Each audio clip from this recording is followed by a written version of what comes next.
La historia del profeta Elías es una de las más intensas, apasionantes y llenas de simbolismo en toda la Biblia.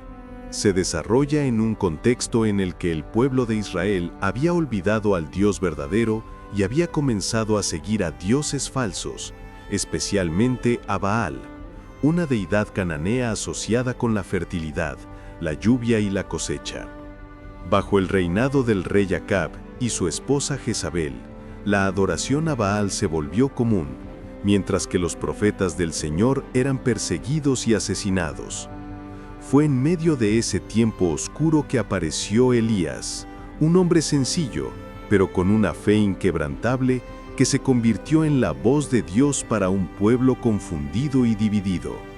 Elías no era un hombre poderoso según los estándares humanos.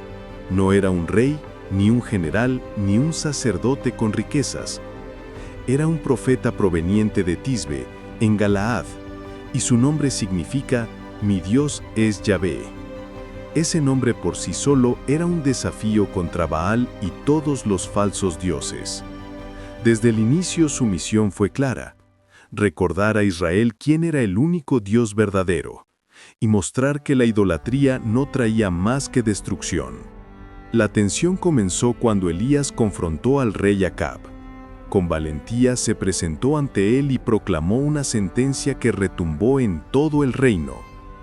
«Vive el Señor, Dios de Israel, en cuya presencia estoy, que no habrá lluvia ni rocío en estos años, sino por mi palabra». Para un pueblo que dependía de la agricultura, esa sequía era devastadora. Durante 3 años no cayó ni una sola gota del cielo. La tierra se secó, los ríos se agotaron, y el hambre se extendió como una sombra sobre Israel. Mientras tanto, Jezabel perseguía con furia a los profetas del Señor, y muchos tuvieron que esconderse para sobrevivir. Pero Elías no se ocultó por miedo, se mantuvo firme sostenido por la fe en el Dios que lo enviaba. Durante ese tiempo, vivió experiencias de provisión milagrosa. Fue alimentado por cuervos junto al torrente de Querit y más tarde en Sarepta, una viuda pobre compartió con él lo último que tenía. El Señor multiplicó su harina y su aceite, sosteniéndolos durante toda la sequía. Incluso, a través de Elías, la vida del hijo de aquella viuda fue restaurada. Todo esto preparaba el escenario para el momento culminante: la confrontación directa con los sacerdotes de Baal. El pueblo estaba dividido. Algunos aún recordaban las maravillas del Señor, pero otros habían sido seducidos por la aparente fuerza de Baal, Dios de las tormentas y la lluvia. Qué ironía más grande que en tiempos de sequía este supuesto Dios no pudiera hacer caer ni una sola gota del cielo. Y aún así, Jezabel mantenía con privilegios y banquetes a cientos de profetas de Baal y de Acera. Elías sabía que no bastaban palabras, hacía falta un acto poderoso que demostrara, sin lugar a dudas, quién era el Dios verdadero. El desafío llegó en el Monte Carmelo. Elías convocó al rey Acab y pidió reunir a todo Israel, junto con los 450 profetas de Baal y los 400 de Acera. Era el momento de una confrontación pública frente a la multitud. Ahí, en la cima de aquella montaña, se levantaría una escena que quedaría grabada para siempre en la memoria del pueblo. Cuando todos estuvieron reunidos, Elías se adelantó y lanzó una pregunta que atravesó los corazones. ¿Hasta cuándo claudicaréis entre dos pensamientos? Si el Señor es Dios, seguidle, y si Baal, id en pos de él. Nadie respondió. El silencio del pueblo mostraba la confusión, la tibieza, la falta de decisión. Por eso Elías propuso una prueba que pondría fin a las dudas. Traednos 2 bueyes, que los profetas de Baal tomen uno, lo corten en pedazos y lo pongan sobre la leña, pero sin poner fuego debajo. Yo prepararé el otro, y lo pondré sobre la leña, pero sin fuego. Entonces invocad vosotros el nombre de vuestros dioses, y yo invocaré el nombre del Señor. El Dios que responda con fuego, ese sea Dios. Y el pueblo intrigado aceptó. Los profetas de Baal comenzaron primero.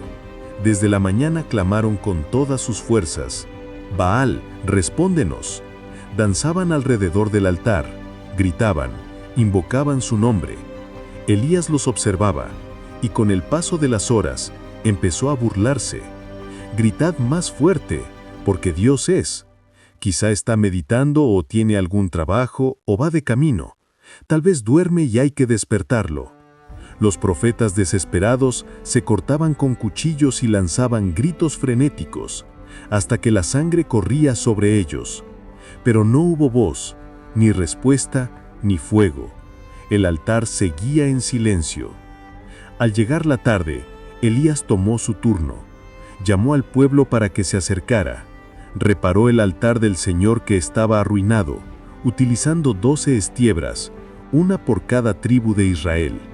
Cavó una zanja alrededor del altar y colocó la leña y el sacrificio. Pero no se detuvo ahí. Para que no quedara duda de que lo que ocurriría era obra de Dios, pidió que empaparan todo con agua.